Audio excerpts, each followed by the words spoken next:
This meeting is being recorded.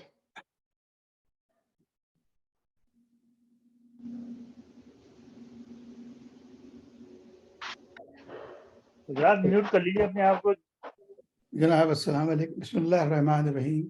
وعلیکم السلام ورحمۃ اللہ وبرکاتہ. ان الحمد للہ ونعمتہ ونستعینہ ونستغفرہ ونعوذ باللہ من شرور انفسنا ومن سیئات اعمالنا واشهد ان لا الہ الا اللہ وحدہ لا شریک لہ وان محمدا عبدہ ورسولہ. اللہم صلی علی سیدنا محمد وآلہ وسلم. رب اشرح لی صدری ویسر لی امری واحلل عقدۃ من لسانی یفقہوا قولی. ربی زدنی علما. پروردگار میرا سینہ کھول دے اور میرے کام کو میرے لیے آسان کر دے. میری زبان کی گرا سلجھا دے تاکہ لوگ میری بات سمجھ سکیں. پروردگار میرے علم میں اضافہ کر. آمین.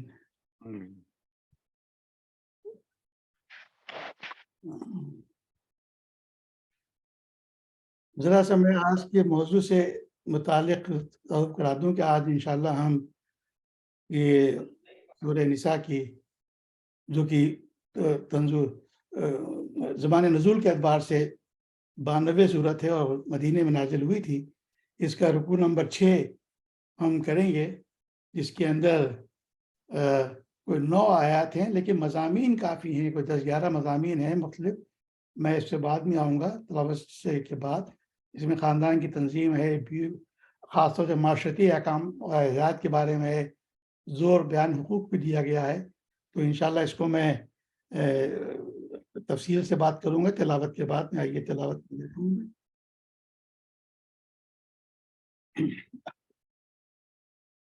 اعوذ باللہ من الشیطان الرجیم.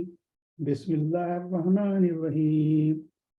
الرجال قوامون علی النساء بما فضل اللہ بعضهم علی بعض وبما انفقوا من اموالهم فالصالحات قانتات حافظات للغیب بما حفظ اللہ واللاتی تخافون نشوزهن فعظوهن واهجروهن فی المضاجع واضربوهن.